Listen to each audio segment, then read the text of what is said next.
DuBose.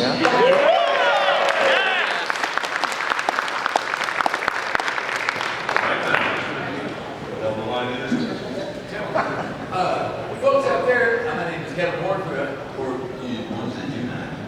anyway, yeah, great to be here. DuBose is awesome this year, and we'll do a little discussion of how this film came to be, who was in it, and its longevity for all these years, standing as one of the classics of film movies action. Right. Good morning again. My name is DuBose, director of the fan film Godzilla Battle Royale. It will be playing at the Dojo Room right after this panel, so please come for free Blu-ray DVDs and t-shirts. No worries. Hello there, everyone. Good morning. My name is DiManna. Among other things, I am the creator and author of the Godzilla Novelization Project and an academic writer on the history of kaiju films and all kinds of crazy stuff. You can hear me on podcasts all over the place. Been in a couple of movies. I was in a kaiju movie once, and I'm just excited to be here to talk about one of my favorite movies. Hi, I'm Dominic Lopez. I'm sometimes known on the internet as Precious D. I'm the co-host and producer of the podcast Monster Movie Fun Time Film. If anybody wants some fun, come see me after the talk. This is my co-host. Hi, my name is Hope. I go by Maybe on the podcast Monster Movie Fun Time Film, and I'm just happy to be here. This whole panel is going to be on. I assume everybody's okay with that.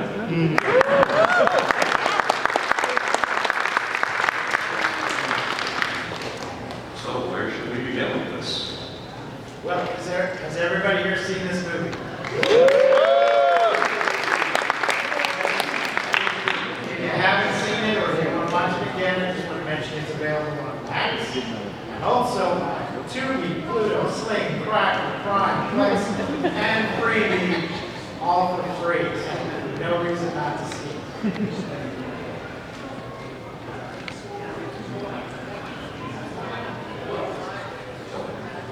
All right, everyone. To kind of kick it off here, I just want to talk about how this movie came to be, basically.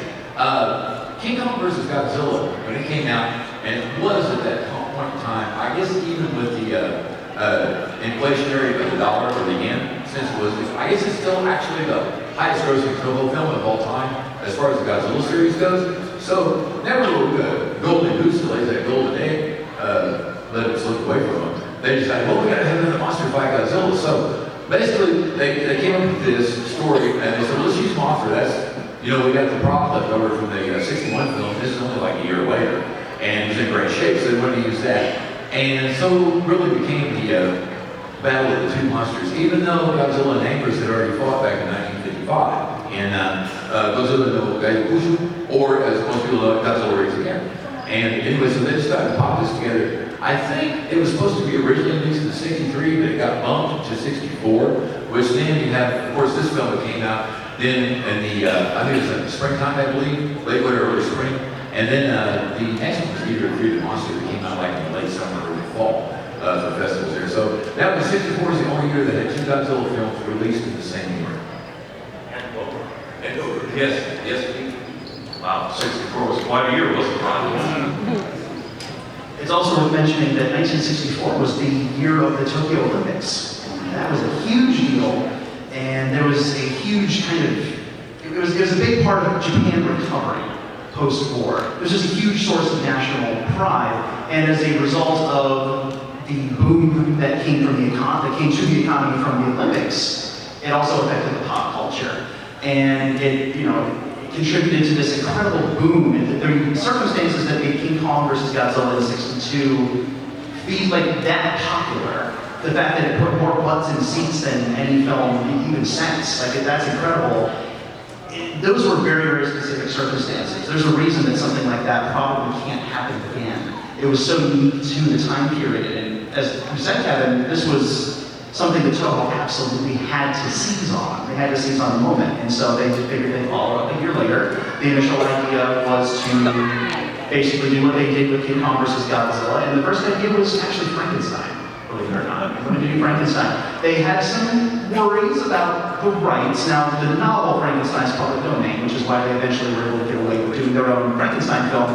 But the initial idea was, well, we thought King Kong, we should like the Frankenstein monster.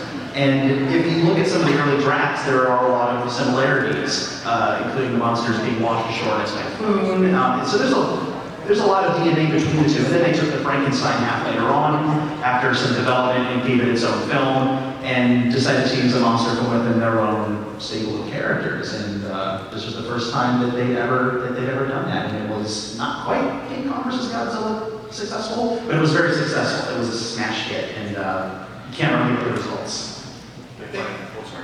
Well, that decision to take something that had been its own thing, Mothra, combining it with Godzilla, I think that was really significant. It led to this whole shared universe. Rodan had been his own thing, and he gets brought in, and then eventually, everything that ever showed up was rolled into this shared universe.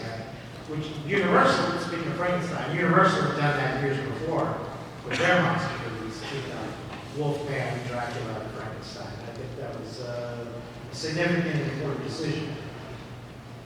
Absolutely, absolutely. Bingo. Just to piggyback what you were saying about the financial situation at the time, we have to remember around 64 here, Prime Minister Hayato Takeda, you have to understand, from post-war to about 1952, the economy was raising a little bit by about 11%. And Takeda predicted that in a decade, he was going to double it, but he was wrong. He did it in 8 years. So this was a very profitable time for not only Japan, but the film industry itself. So Toho really jumped on it.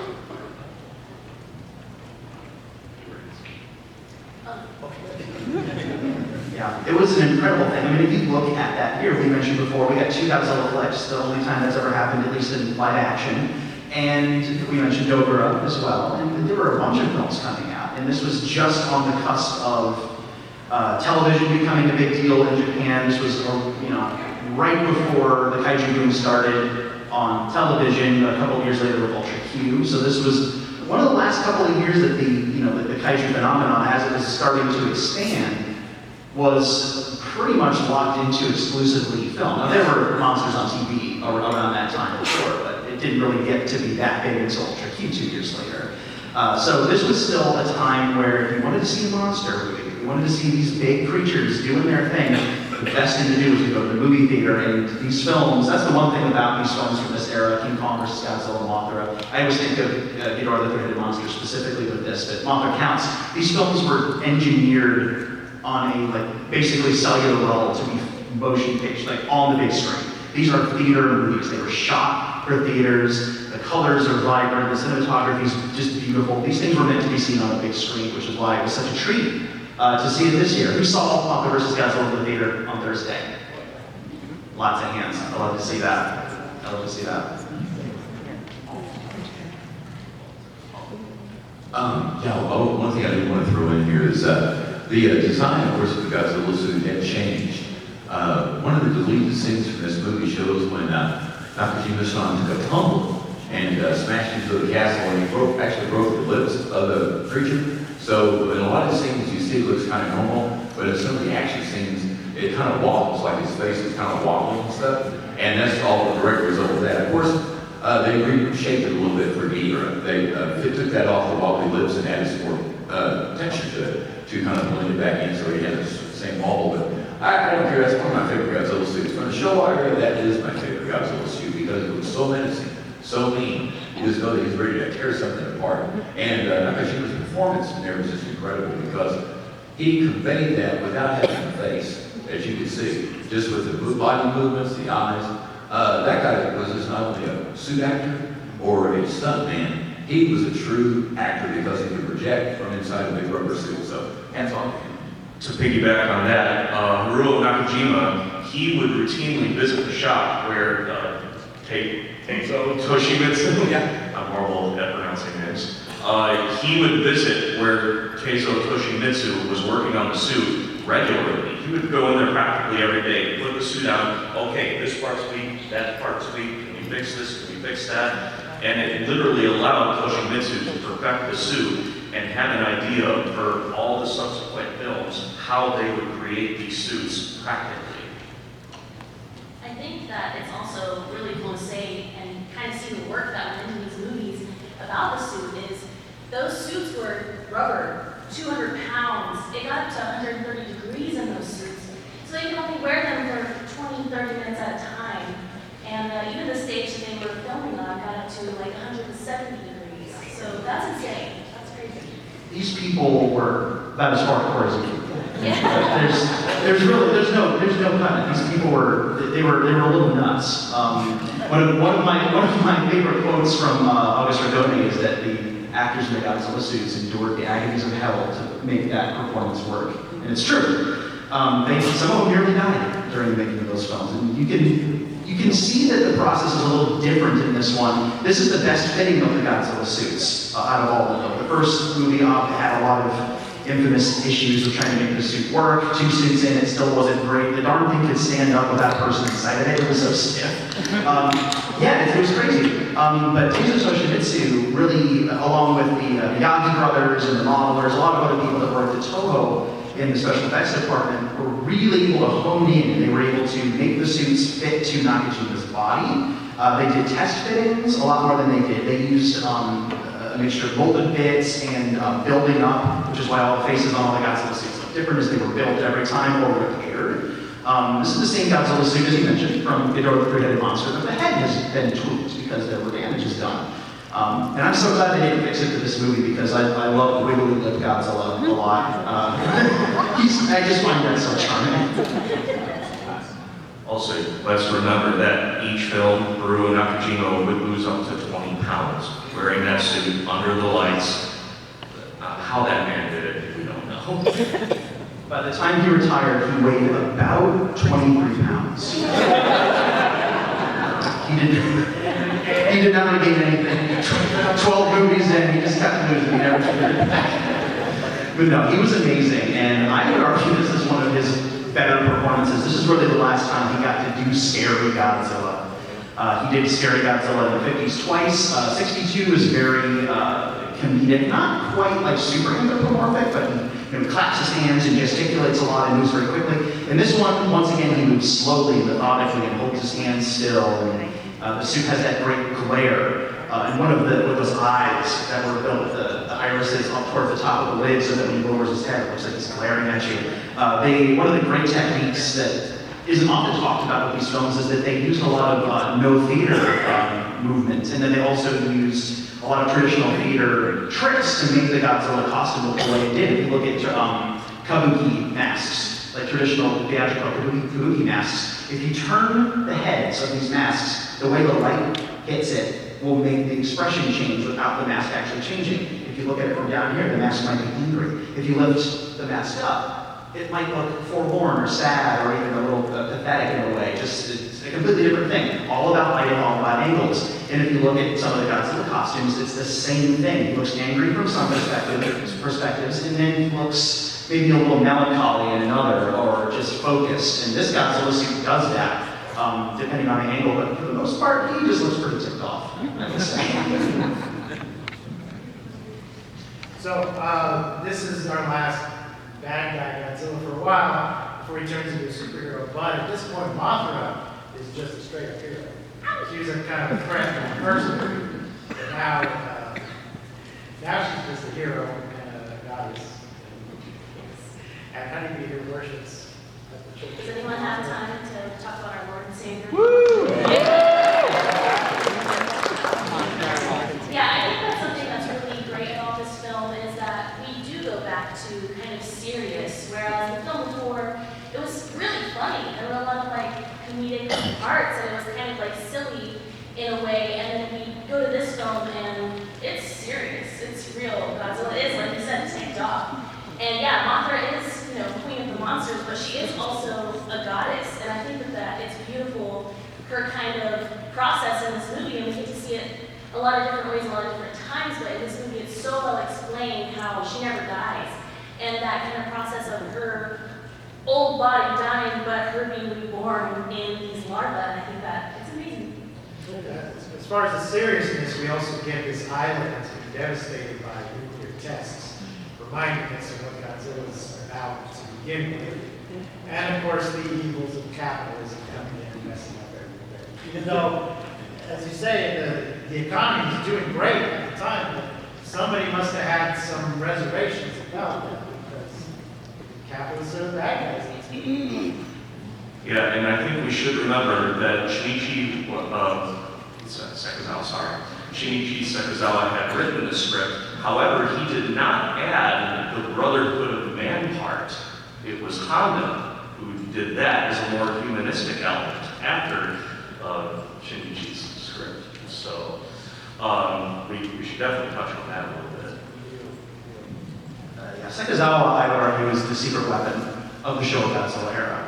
He does not get nearly the recognition he deserves alongside all the other amazing people, the Hondas, the Super Ayas, the Tanakas, the Ikukube's. Sakazawa deserves to be up there with all of them because not only is this the man who wrote your childhood, he's the man who wrote your childhood exceptionally well.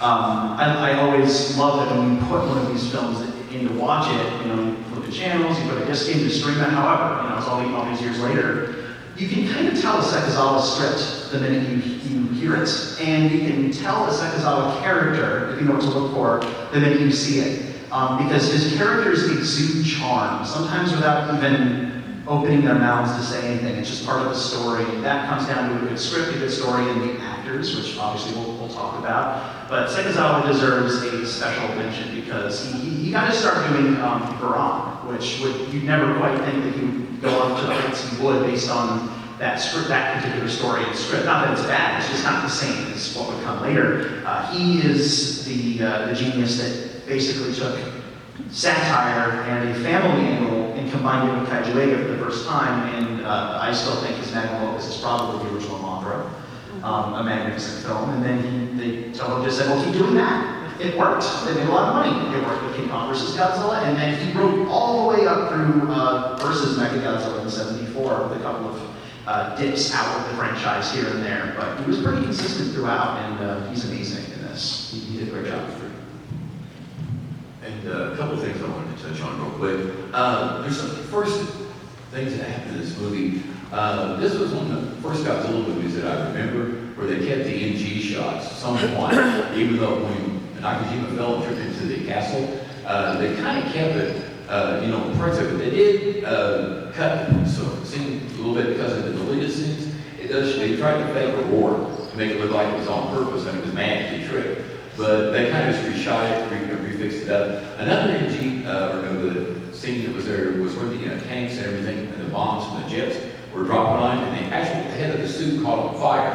And so instead of cutting it out, they thought it looked cool because he just kept walking, unbeknownst to him that the head was on fire, and they kind of fired out. But anyway, that's one thing where we kind of worked to the advantage of the screen, and showing it on the theater really enhances that effect, that's for sure. Two things I do want to touch on, a couple things real quick. In this film, at the very end of course, when Godzilla's all weathered and he goes over the edge, hits the ocean, that's actually really close to the King Fuji suit from King Kong vs. Godzilla. They just used it to wrap it up and stuff. And when he was still on the top, he went to starting with, that was still the 64 guy right there. They did that at the end because they wanted to film like crap off to start with the show. And out there, does anybody know what the crew used to take bets on this when they were filming movies?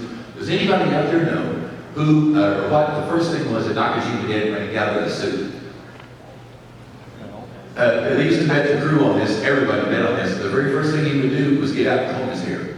That was the very first thing he would do. He would get his own all right. Yeah. Wanted to go back to the webbing there. That was a very interesting effect that was done by liquid polystyrene, styrofoam. They would liquidize it, they would pressurize it and shoot it out of the Mothra caterpillar through a pressurized nozzle. And trying to get that stuff off, like in liquid form, it's dangerous enough. I don't even want to know what it does if you breathe it in. But you know how they would have to remove that webbing off? Gasoline. And then they would have to thoroughly dry that suit for Dodora so it wouldn't combust. No wonder why the darn thing's on fire. Seriously, it's tricky. Like, what you say, these people were like, they were a little crazy to make their art as beautiful as it was. We're not kidding. And I guess we can kind of jump from that and maybe some visual effects. Let's talk about some visual effects. Visual effects in this movie are darn good. They're beautiful. This to me is, and I feel like I'm cool with saying this. Like this is gotta be some kind of movie, right? This is one of those movies. I often refer to this. I refer to this in my own writing on this film as the gold finger of the Godzilla franchise, because this really feels like the one where just all the elements came together. The directing, Michiro Honda, is on point. The visual effects are on point. Akira Ifuku's music is wonderful as always. The actors are all doing great. The script is great. The story is great. The cinematography is great. Everything came together to make a pretty darn remarkable movie. And the visual effects are obviously a huge part of that. You mentioned Megaloid Castle and some of the problems they had with that. They did have to rebuild that. Oops. Imagine being the guy who built that gorgeous set, and then something goes wrong. And it's like, well, you gotta do that again. Do that again. Most people would probably quit. Also, you have like a week. Have fun with that. Also worth mentioning that one of the guys, the lead of the crew at that point, I guess you know Rue, who was the chief modeler, also worked on building a lot of the sets and overseeing the team. He was a World War II vet and actually only had 1 foot. He lost a foot. So all those amazing miniatures that you see were at least supervised, if not personally built, by a guy with 1 foot who was a war veteran. Pretty amazing. Now, isn't this one that there's an extra scene that's in the Americanized version? It's not. Yes. In the Japanese version, they just filmed some extra movie. The Frontier Missile scene. Are those American missiles? Is that what it's? That was commissioned by Henry B. Saperstein. He commissioned Toho to shoot that extra scene, and it's only in the American versions. There's not one Japanese version that has that scene, oddly enough. Usually the American version gets stuff cut out. The Frontier missile sequence is actually an interesting point in the film because it actually was not commissioned. It was shot there were discussions, but it was not shot specifically for the American cut. It was shot for the Japanese cut and removed from the Japanese version. The issue being that nobody's really quite sure why. The general kind of theory behind that is that there was some trepidation from Tanaka and the studio about showing American missiles being launched on Japanese soil, and they had a fear of that maybe backfiring. They were still a very sensitive issue at the time, and that's couldn't imagine really. It's a mystery, but yeah, that's a theory. There are other theories that it just wasn't in the print they sent to America, that they put in theaters in Japan, which doesn't make a lot of sense to me. So it's the generally accepted version is that it was removed for sensitivity reasons, but it wasn't actually originally. It was shot in Japan. All the white actors were Toho bit players that you can see in 1,000 other Toho movies at the time, and it was shot there, and they just didn't delete it from the American version, and so it's got some mystery around it. Also, fun fact, that footage, because AIP handled the American cut of this film. Some of that footage, the Frontier missile footage, obviously sans Godzilla, was reused as stock footage in a Vincent Price film called Dr. Goldfoot and the Bikini Machine. I have a poster of that movie. Do you? That's awesome. But yeah, the Frontier missile sequence from Mothra vs. Godzilla is in that film, cut up into ribbons with no monster in it. Kind of hilarious. You see, kids, in the old days, a movie would come on the TV in the afternoon. You couldn't just pick any movie you wanted and watch it. You watched what they put on the TV, and sometimes you get a real treat. Dr. Goldfoot and the Bikini Machine.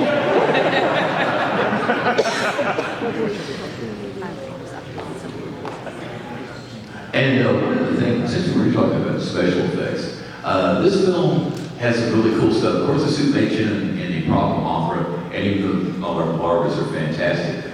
But this was one of the last times that I believe we had a head puppet of Godzilla blowing the aerosol spray out of his mouth for the fire effect. Also, this film, a lot of people think during the Mothra battle with Godzilla, when she's trying to land on his head, they're fighting back and forth. They did use some little puppets, little stick puppets. But a lot of people thought that it was stop motion animation just because of the frenetic, crazy way, but it wasn't. It was just the action that was called by Soraya to the people who were working with Marionette and Mothra and Godzilla. So it's not really stop motion, but it sure looks like it. It was beautiful. Well, if I could explain how they did that, they shot that at a very high speed, and then I believe they sped it up even more, to where it organically looked like it was stop motion. The funny thing about that sequence, and I think that big battle, not the final battle, but the big battle between Mothra, the doll, and Godzilla, the fascinating thing about that is that they had to compensate for two completely different filming styles to present the monster. In order to make the big cumbersome Mothra puppet, which was a marionette, look like it was alive, they sped the footage up to make the wings flap. Now Godzilla, they overcranked the camera to make him look like he was moving slower. How do you put something that requires two completely different camera techniques in the same shot? How do you do that? So they had to find a good middle ground, and so there are some scenes where Mothra moves a little slower, and then quite a few scenes where Mothra moves quote-unquote normal, and Godzilla's doing hyper in the background. And he's falling over, and he's gesticulating incredibly quickly, and he topples in that last shot. And that was just the nature of the beast, literally. They had to, there was really no choice. So they had to compensate by having the actors and the puppeteers move at different speeds for some shots. The puppets that they used were, again, they were on sticks, so they could be moved at about the same rate, and then they jittered the frame rates, as you were saying, to really kind of give it that frenetic action. They compensated with a lot of close-ups of Godzilla's face moving, close-ups of Mothra's face, and they created this incredibly just frenetic, almost chaotic battle, that there's an order to the chaos and how it was shot, and you never have a doubt of what's going on. You're completely sucked in, and obviously the music helps, and the sound effects help, and they were able to really do it in a way that not a lot of other Godzilla films have done. If you look ahead, the Heisei films, Godzilla moves normal, and Mothra tends to move a little slower. In the Millennium series, they did a really good job with that. But Mothra still tends to kind of flap her wings a little slower. She never quite flapped her wings as fast as she did in the Showa era ever again, just because I guess they wanted to preserve the weight of Godzilla, and maybe Mothra being slower was just a natural thing they had to kind of pick between the two. But this film represents a good medium. It shows some of the struggle that they went through, but the end result is just beautiful. Can we talk about the cast a little bit? Oh yeah. We have Akira Takarada. Is this his first time back? Yeah, he's Ichiro Saki. Yuriko Hoshi as Junko Nakanishi. Hiroshi Izumi is Professor Shinzuki Mura. Yu Fujiki is Jiro Nakamura. Eddie and Yumi Ito as the Shogun. Yes. Favorite Kenji Sahara as Jiro. Torahata Jun as Maruta. Yoshifumi Tajimi as Kamiyama. And those are all that, of course, we've got Haru Nakajima as Godzilla and Katsumi Tezuka. So is Godzilla? Yes. Okay. And nobody's Mothra, right? Well, who's in the Mothra? No, it's a conveyor belt. Yeah, The larvae were a mixture of remote control, wiggling props, and then when they sprayed the webbing, they were hand puppets. And so they had basically prop guys, crew guys behind, just sticking their hands out from behind the rocks to make that work. Okay, so Yoshifumi Tajima and Kenji Sahara are like the best villains ever, right? Like, they're so good in this. Kenji Sahara, which is so funny to me because he got his start. I mean, obviously he has a blinking illness that shot the original Godzilla, and he, became very prominent in Rodan, and then he's an H-Man, and he just continued on and didn't really stop until 2004 with this stuff. And he's playing against type here because he was kind of the handsome leading man in the 50s films. And there was a discussion that was had about maybe this might ruin your image. And he's like, okay, I want to be the bad guy. So they let him be the bad guy, and then Tajima-san as Kumiyama, the greedy crony capitalist, facial hair takes, yes. I mean, He is the boss of Ultra Q. He's the ship captain in Ghidorah. He was everywhere. He's one of those guys. See, he got some 1984. They're Godzilla, briefly. Yeah, very briefly. Yes, absolutely. But they're just such good villains. They're just like such deliciously evil villains, and you can't help but be compelled by watching them. Characters and markets. Yeah, that scene where they're fighting. Blood. Yeah, that was violent. For a kid's film, I was like, whoa, okay. So capitalism will do you. Well, I mean, for a film that was intended for kids.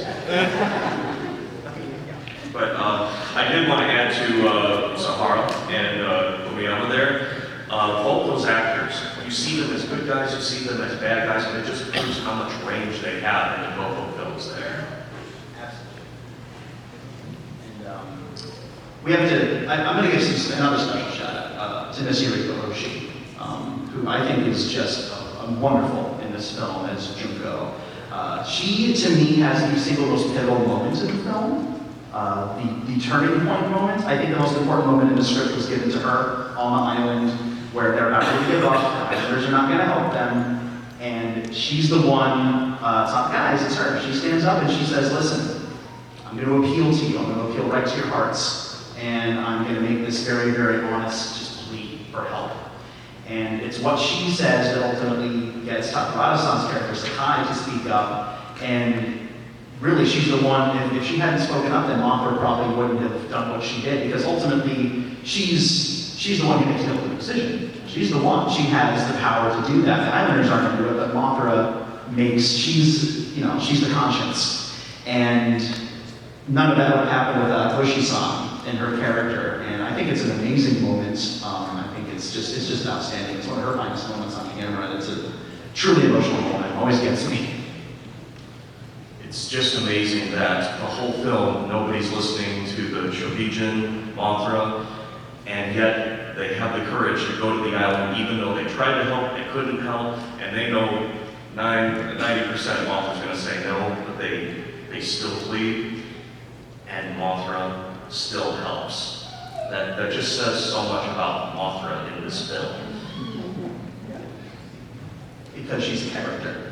She's a character in the film. She's treated as a character. And that was an innovation, really, on the part of Sekizawa, because you have the monsters, before this, the monsters as the force of nature, the monster as the metaphor, the monster as the thing that comes out of the ocean and is the earthquake, is the tsunami and such. Mothra comes along in 1961, and Mothra is a full-blown character with motivation. Mothra is a full-blown character with conscience and a soul, and you genuinely believe in her divinity, and that is carried over beautifully into this movie, the continuity of her, and it really builds on her as well, and you see her as kind of this guiding force who knows good. She knows what needs to be done, and not only does she agree, as you said, these guys stand chase before her and say, we need help, and she listens, but she knows she's not going to live. She's going to die. She knows that what she's doing is effectively suicide. But she does it anyway because that's what divinity and wisdom does. Mothra died for your sins.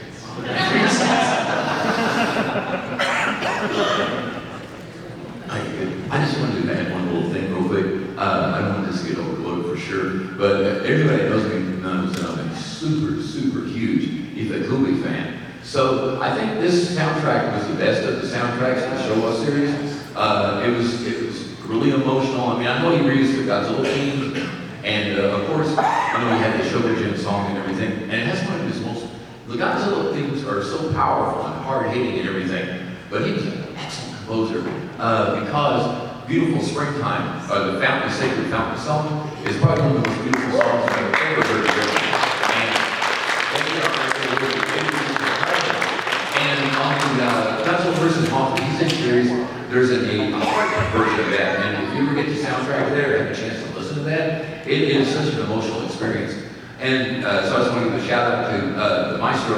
And one last thing about that was, they had one time when Honda and Ifukube did not agree. Originally, when Godzilla was going to make that brass rating on the fishing village, Ifukube did write the music where it's going to come in. It's just going to be silent. He was going to pop his head up and look around and everything and start coming in. But when Honda saw that, he really had to put Godzilla's theme in, right when Godzilla's head pops up as it is in all the versions. And they said it was cool to turn around at the screen there at the studio and kind of just looked at it like, it wasn't like a big myth, but it was just a kind of funny little NLC, I guess you might say. Oh yeah, I remember reading about that. It's funny. It was like, you kind of didn't mess with Maestro, right? But this was 10 years into a working relationship, specifically on, genre pictures at this point. And so they definitely got a little more comfortable with each other, and Ifukube was not necessarily pleased. He had his surly moments, Mr. Ifukube did, but ultimately, I think that the right decision for that moment was made where the head pops up, because you can't hear too much of that theme. You really can't. Like, it's just one of those things that just does. Maybe it's just because I love this stuff, but it's like I can't get enough of that theme. Godzilla pops up and there's no theme there. You're wondering, where's he just popped his head up over there. Where's the music? So, yeah, like they make it fun.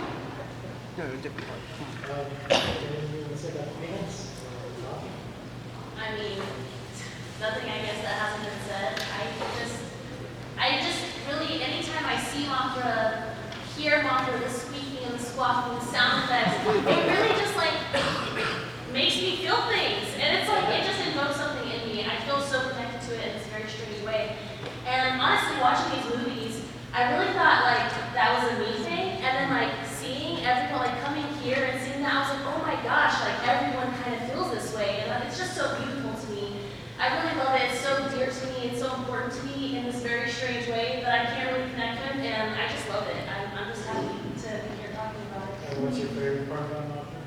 What do you mean? Her little chicken feet. Oh, I love her little chicken feet. When she grabs Godzilla, she flies over him and she's like squawking in her little feet. It just makes me squeal. Mothra is special to you. She is. You just like something about what you said is very, very profound about that. Like there's something about that character, about that monster, that goddess, that is completely unlike any other monster in the pantheon. It's not just you, I promise. Yeah. Like, there's something like you, well, at least for me, maybe it's just us, maybe we're weird, but like when she comes on screen, when you, like just even hearing the music or just the cry from off camera, you get like a little flutter in your heart. Like there's just something special about it. I don't know how to describe it, but it's like, it kind of hits you in the soul. Absolutely. Even the newest movie that just came out with Godzilla X Kong, I Yes. saw it on the wall. I'm crying. My brother looked at me and said, already? I'm like, I can't explain it. It just really hits me. I just feel so deeply about it, and yeah, I love her. I may have gotten misty-eyed in the theater during that part. I did. I couldn't help it. I couldn't help it. I was like, there's the mural, and it was not like her theme proper is not in the film, but the same three-note motif that starts her. That motif is in the film, and you can't do that to me. You can't show me a picture of opera with those three notes, and I'm in the theater like, I'm 6 years old again watching this film on VHS in my living room. You know, it's like, there it goes. There it goes. The scimitar release specifically. Anyone? Yeah. There we go. The scimitar. Just wanted to say here we are almost at 10:40. Do we need to talk about a few quick things, or do we open it up to questions? Yes. Good. All right. Let's take some questions. You. Hi, my name is Gabriel John Voss. I got a question about Godzilla vs. Mothra. So we all agree it's a great movie, right? Yes. I gotta ask one question. Why did Godzilla came out of the ground? I had that same question. Well, there's a few explanations. In the early script, the egg was not supposed to appear on the beach. It was actually supposed to be Godzilla's body washed up the shoulder. Huh. And in the final version, both of them wash up. So that dirt that you see is the underwater silt and dirt from the flooding. And during that storm, during the opening moments, Godzilla's body washes in and is buried under the silt. So he's just waking up after. So think about it like this: King Kong versus Godzilla ends. He falls underwater. Maybe he's dormant. Maybe he's got a concussion. I don't know. And a storm hits. Kong out the mountain. Kong protect him. So he's recovering from monkey punch. And while he's recovering from being monkey punched, a typhoon hits a few months later, and it washes his unconscious body ashore, and he goes, what the heck? Where am I? Yeah, That's he it. came in with the typhoon that was buried under the sills. Thank you. Let's take another question. You back there. I know this was briefly mentioned, but can we talk about how good that Mothra prop is? Like, genuinely, I don't know how they did it. It would take like 40 years for Tokyo XXIX to make a prop that was that good. I don't know how they did it. Oh yes, it was wonderful. I believe that wingspan on that prop was 15 feet. Yeah, It was, as far as Mothra goes and all of her appearances through the Toho series of films, the closest I feel to myself that got back the beautiful look of Mothra was Wakasa-san's one for Tokyo SOS. If you've ever seen that, that is such a beautiful scene. Yeah, go and give Wakasa-san some love out there, people. That was a labor of love.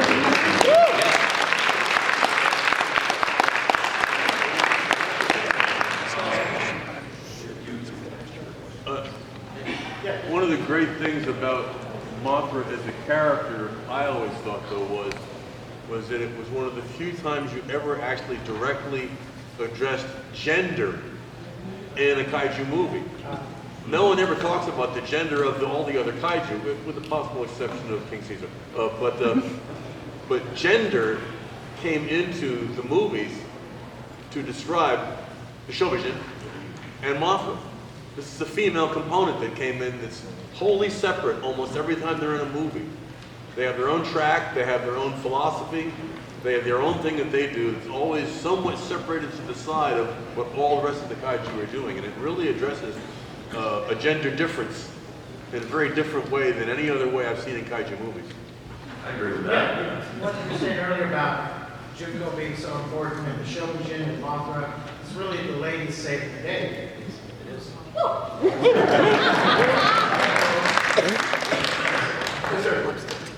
Hey, y'all know this is my most favorite guy in the movie. I'm gonna ask a question that I know is gonna get on a lot of people's nerves. So bear with me. Tread carefully, Leslie. I gotta ask this to all of you. Not all of you. Does the ending of this movie, where Godzilla gets defeated by two babies, does it bother you? Yes. Not at all. Yes. Be honest, does it bother you? I know a lot of Godzilla fans, but does it bother you? Okay, let's go down the line. Down here. When I first saw this movie, I was Yeah, kind but of ending like, love it. But I also think it's Wrapped like up one by of two those baby things caterpillars. where, you know, it's the symbolism of this deity kind of like going from body to body, and also there's this like saying, and I'm gonna like royally screw it up, but it's something about how like so many people die from this big scary thing, but more people die from bee stings or something like that, where it's like, I think it's more of like the symbolism of Godzilla getting defeated instead of like thinking of it as, yeah, absolutely, it's the two larvae, but it's more of like what it's representing, I think, in my brain. It's how I made it work.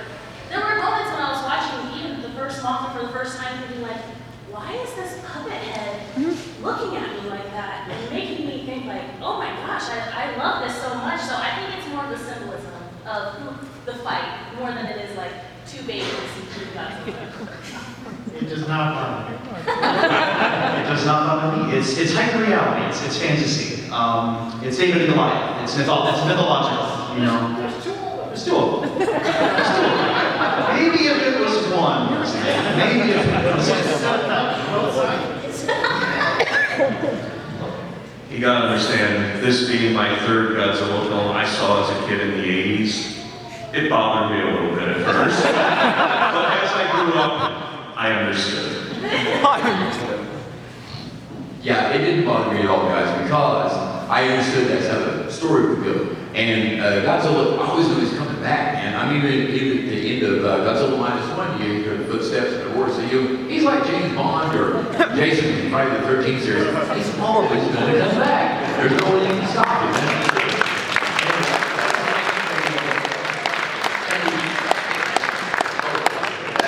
I was going to throw this in real quick, guys. When I was a small child and watching this in a movie theater on a Saturday afternoon with my cousins, we were all watching the movie and everybody was like, oh man, this is cool, this is great. And then when Godzilla was buried in the dirt still and Shot of State came up, one of my cousins turned to me and goes, Godzilla's got gas. And I said, Okay, we've got time for one last question. You there. Hey everyone, this is so many questions. I'm kind of a, praise for the rampage because, in my opinion, I'm not sure if anyone else is, I know you're doing all right. That's showing the rampage. Even the wobbly lip, it adds. The fact that -1 refuses the police from that moment. Yes. I'm like, Oh, they felt hand in hand there. It is an amazing rampage sequence, and like we were saying before, last time Godzilla had that frightening element to him, right? And the progress through Nagoya, the castle going down, and that great moment where he gets his tail caught in the tower and pulls it down on top of him.